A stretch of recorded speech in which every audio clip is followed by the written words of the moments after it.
Fight Club is my anthem. I feel like the film and book, Chuck Palahniuk is a mind-blowingly great author. But I feel like Fight Club in particular just does a wonderful job of capturing the essence of a Generation X male. And it just in my particular case, it was growing up without a father, which is a symbol of just growing up,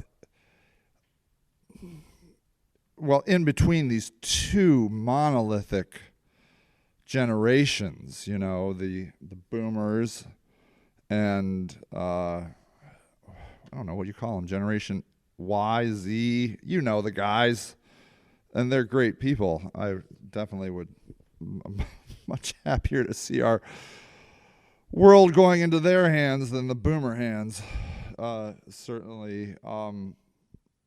But Generation X was this small generation in the middle, like a middle child that's just sort of forgotten. And obviously, though, we are still human and we have thoughts and feelings, and we create our path in an interesting, I think,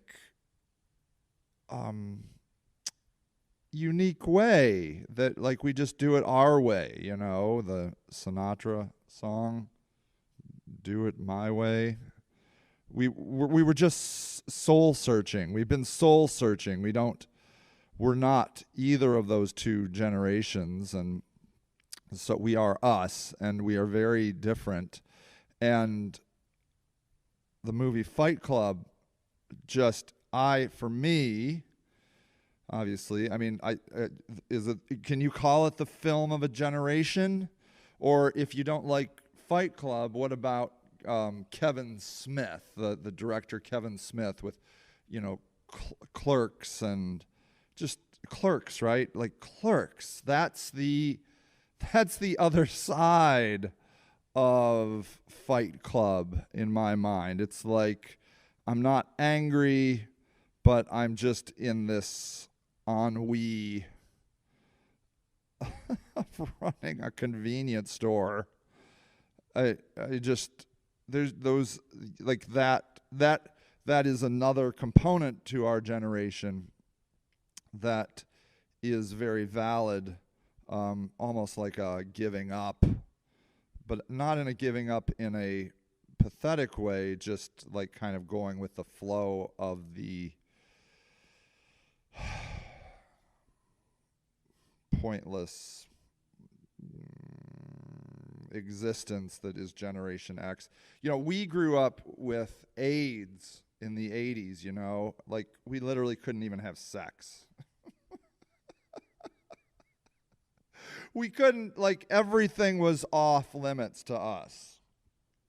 And it was fine. It's fine. We're not bitching about it. Our generation isn't complaining. We're not outraged. It is what it is, right? You just look at it and you're like, that's what it is. But for me, I tend to go on the side of the Fight Club side, and then my, if Fight Club is my anthem, then Eminem, Marshall Mathers, is like my muse, or my theme song. All of Marshall Mathers, like, he's just angry.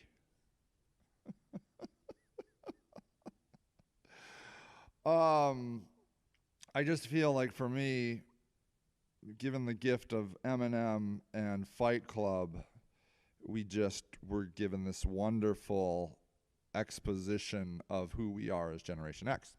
Or at least who I resonate. When I think personally of who I am as a Generation X person, it's kind of a proud,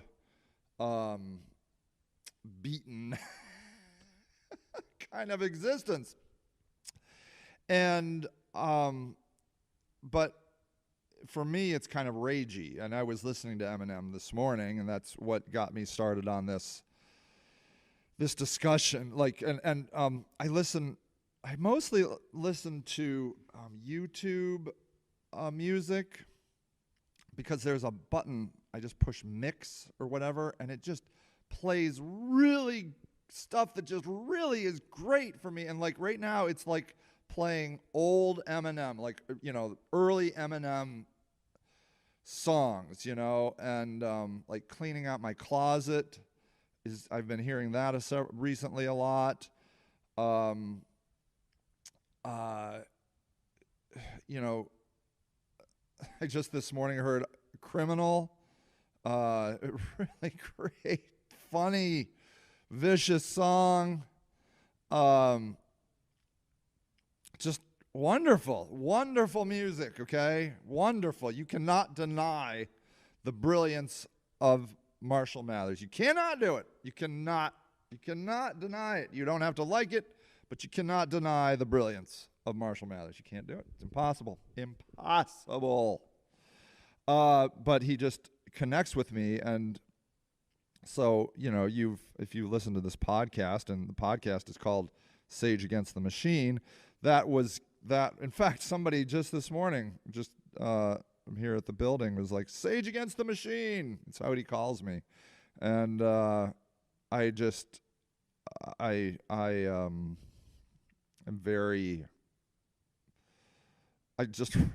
like that explanation of me. I didn't come up with that. There was a homeless woman, that came up with Sage Against the Machine, and it was just really good. And I have also been getting more and more into the group Rage Against the Machine, and they're just great freedom fighters, through their music. It's just awesome. And so, anyways, I'm not going to yell. I don't think I'm going to yell, but the reason I bring this all up is because there's a group of us working with a homeless veteran who lives under a bridge, and a group of us put together some money, and we have him in a motel, and it's been really cool to watch people come around him while he's in this hotel. Groups are coming to visit him. A doctor came to visit him.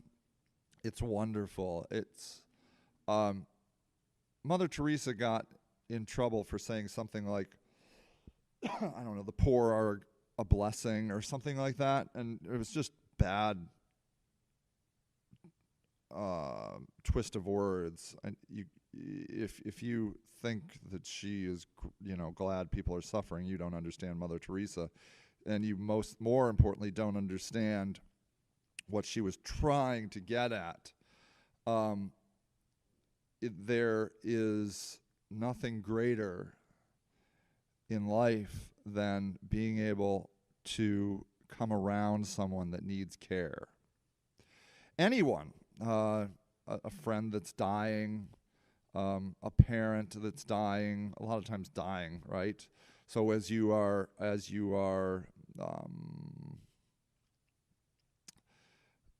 experiencing late life suffering, there is a wonderful gift of helping them through that transition.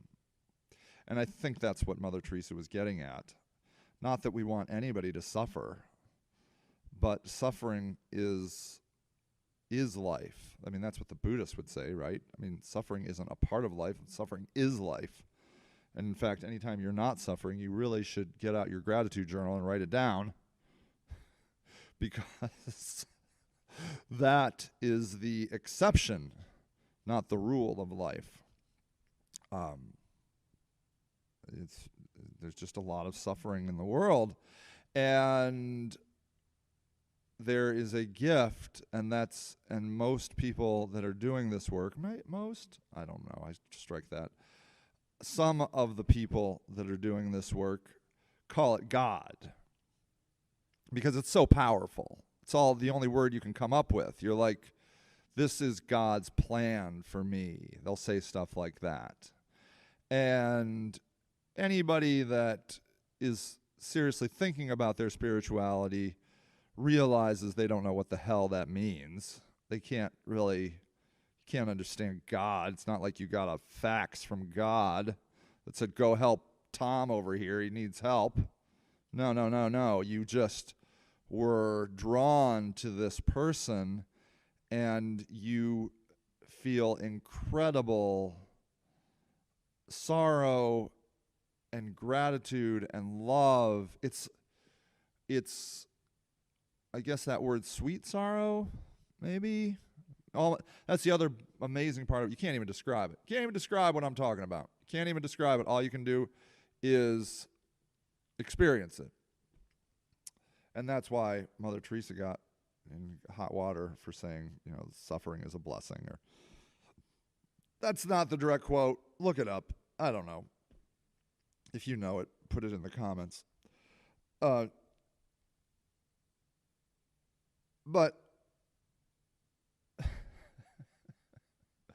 for me, there's the other side of the outrage, of the rage that is out. Outrage. And that's what got me, so connected to like Eminem this morning, and then thinking about Fight Club, the rage, because I just have this like theory in my stupid little head that there should be somebody in America that doesn't have to be homeless. I don't care who it is. I don't care if it's 5.5-year-olds. Like, if you are 5.5, anytime between the age of 5.5 to 6, if there's a 6-month period, you never have to be homeless. Perfect. Let's just go with them. Pick anybody. How about final trimester pregnant women, okay? Let's not get all crazy that as soon as you become pregnant, you don't have to be homeless. No, that's stupid. That's ridiculous. That's just asking too much. Final trimester. How about the last month of pregnancy? How about that? Last month of pregnancy, you go in, you get your doctor. Your doctor's like, yep, you're the last month of pregnancy. Bam, you don't have to be pregnant. You don't have to be pregnant, sorry. You don't have to be homeless. Like, I play that game in my mind. I'm like, isn't there someone? How about your grandfather, your grandmother, someone that just recently got their leg amputated? I don't care who it is. I don't care who it is. How about just blonde-haired, blue-eyed women between the age of 18 and 25? I don't care. I don't care who you pick. It would just be wonderful if there was one group of people where you're like, nope. You do not have to be homeless. Do not have to be homeless. And for me, that group is veterans. Now, I've learned through a friend of mine, Claire, that there's a difference between a soldier and a veteran. Apparently, and I didn't know this, apparently a veteran is a person that served overseas for a certain amount of time, and I can't recall the amount of time. You can't just go over there for a day and call yourself a veteran. It has to be like, 6 months. I don't remember. I'm sorry, I don't know. But so apparently a soldier can be somebody that was in the military but didn't go overseas, and therefore they're not a veteran, I guess. And again, I'm pretty sure that's what she told me. If I'm wrong, you just correct me in the comments below. But I'm pretty sure that's what Claire told me. A veteran is a person who served overseas, okay? How about veterans? How about Vietnam veterans? How about drafted Vietnam veterans? How about drafted Vietnam veterans with one leg? I mean, literally anyone. How about drafted Vietnam veterans with one leg named Bob? Just because it's funny. I don't know. Just anybody.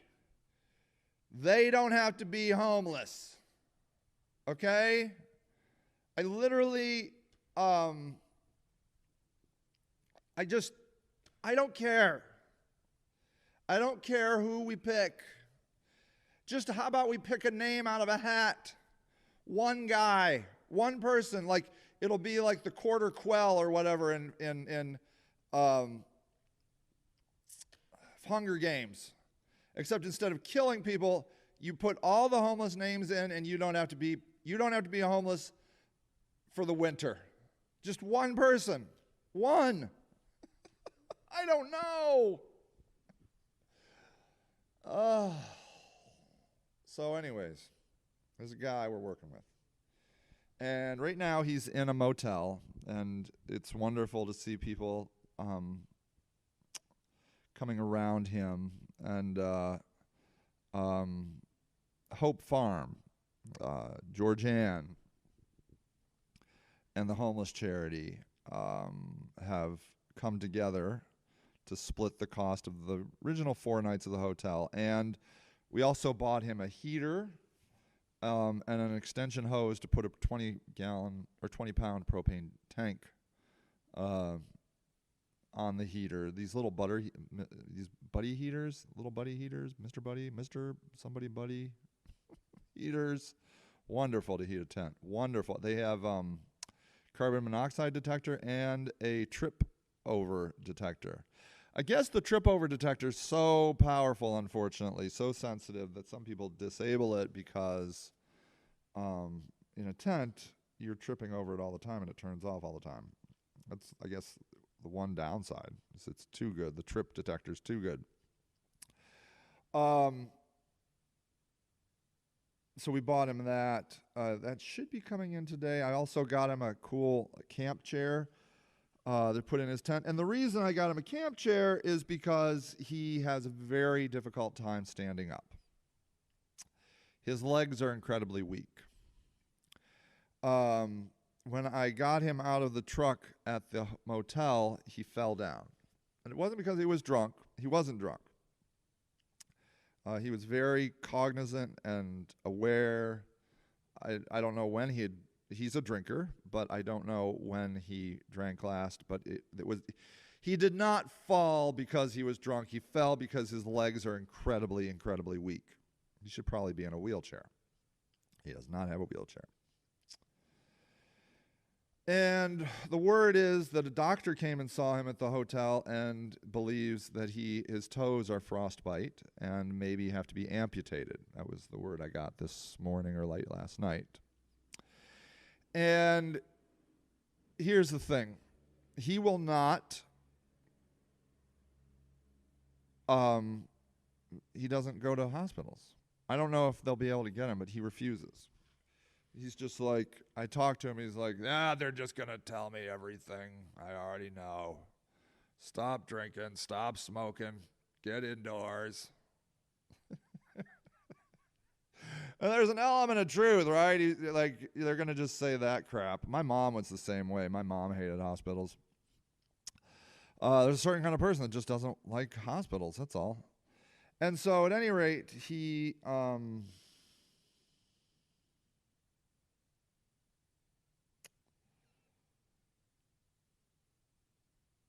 people have asked him, he has money, he has income. And they're like, can we help you get indoors? And he's like, I am not going to go indoors unless all of my friends in this camp go indoors.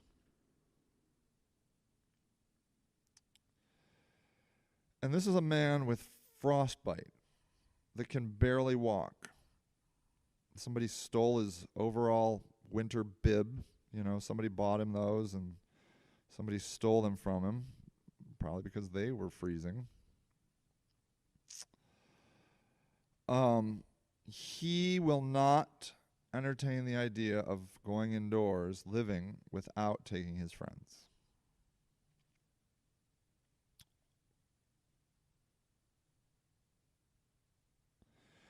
And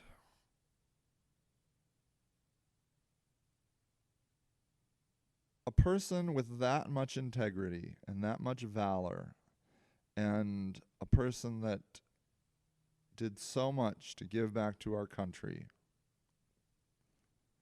is living under a bridge, freezing to death.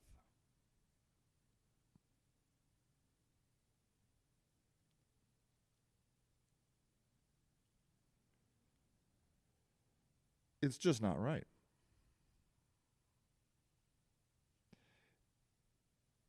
There is no scale, there is no form of morality or justice or government system that makes that right.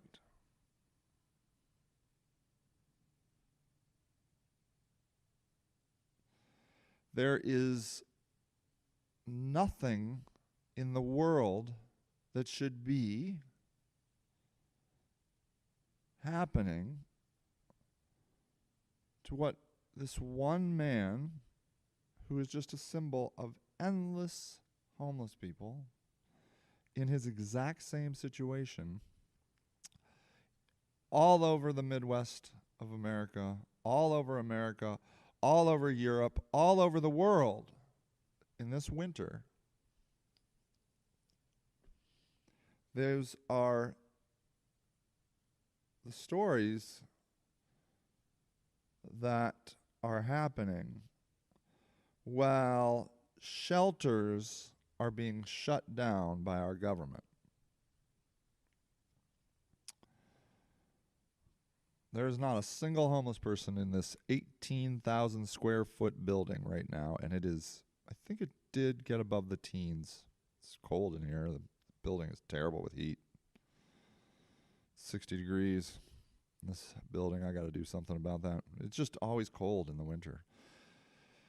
But it's not 20, and the wind isn't blowing on me, and there are no homeless people in this building because the government will not allow me to have homeless people in this building.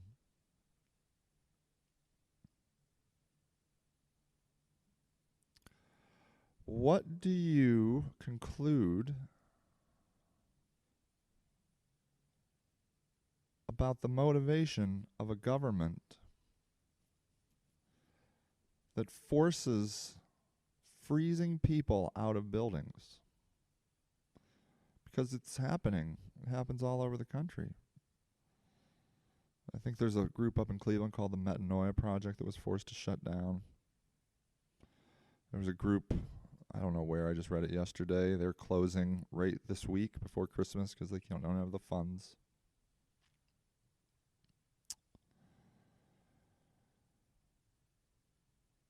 We allow, and by I mean we, I'm talking not the government, us, the citizens, allow our government to torture the weak and disabled and poor.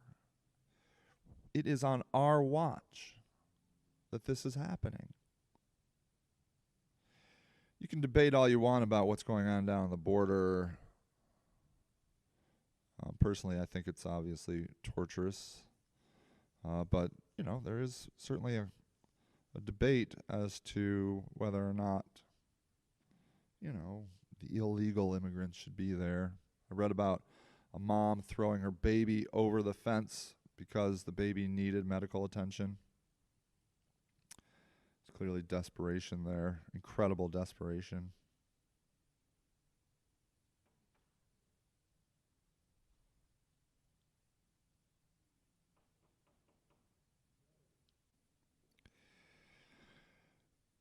We,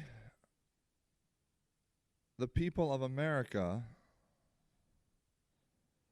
have to persuade our government to do something about this. And the something is easy. Let us shelter the people that need sheltered. It is easy. Churches can do it. I can do it. Anybody can do it.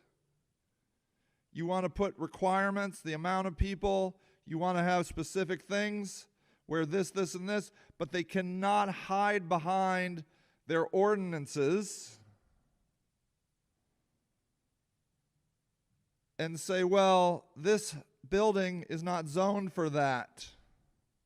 while veterans are freezing to death on the streets. They are using the law as a weapon against people they hate. They are using the law to kill homeless people, to eradicate homeless people. It is the final solution. It is, while it's passive extermination. Their hope is that they either leave or die. You cannot make any other conclusion.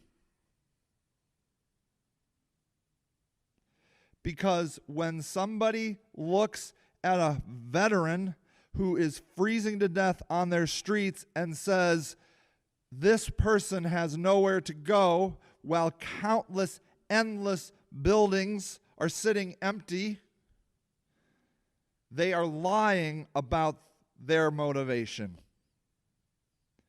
They want that person to die. That is it. You cannot, no matter what they say, look, we all do it in our own little ways. We buy something that's too expensive. We go out and we buy maybe a fancy name brand bag, a purse, a suitcase, and we say things like, well, it's quality. It's quality. That's a lie. You don't know anything about quality. You didn't do a thorough study about the quality of bags and then pick the most expensive bag because that's the brand you buy all the time. Don't lie about it. You like the brand. But we lie about things to make excuses for our true motivations. The true motivation is homeless people are not part of the plan. They need to go away. And the harder we make their lives, the more brutal we make their lives, they either leave or die. We know that there is a 20-year difference on mortality for a homed person versus a homeless person. Being homeless takes 20 years off of your life.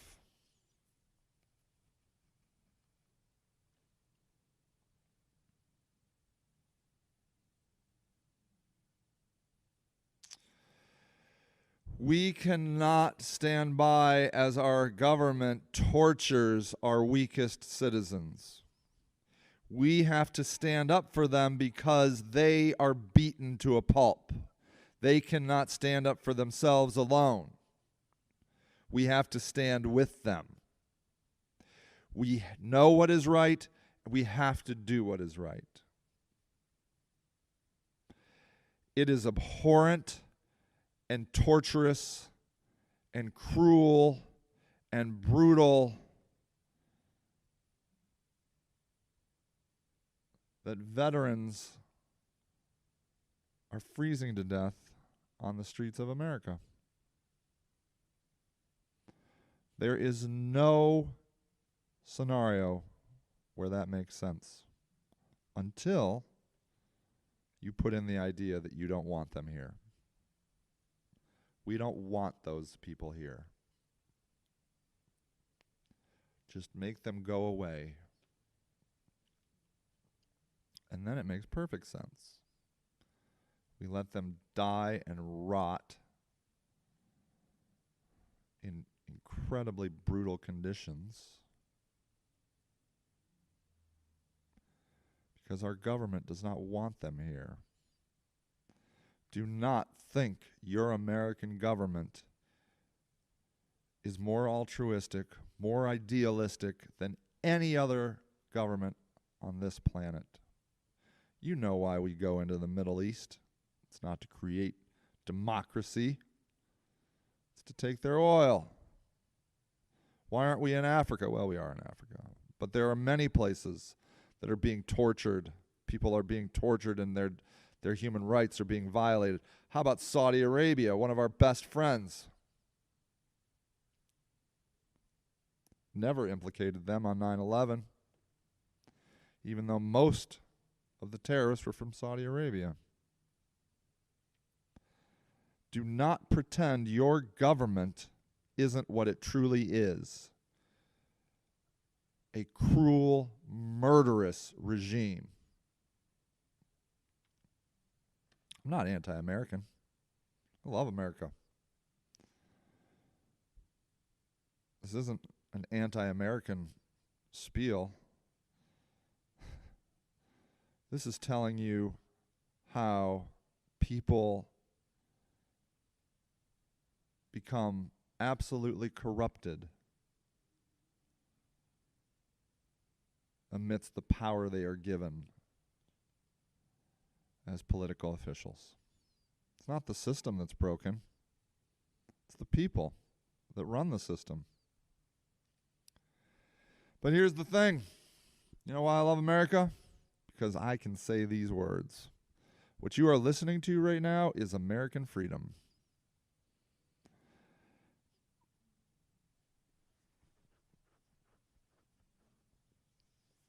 It's very unlikely that anything bad would ever happen to me for saying these words. Because at our essence, we protect freedom of speech with all our heart. And that is what America is. Because this is how you overturn the officials in the American government, through freedom of speech. And this is what was built into the system. We, the people of America, can no longer allow the cruel, dictatorial, murderous actions against our own people caused by the people we have elected. We cannot let this stand. We must persuade them to find their humanity. Because that's who we are as Americans. There are lines in the sand that we do not cross. And allowing veterans to die on the streets of the richest country this planet has ever seen is one of those lines. We have to stand up. All right, everybody. Have a great day.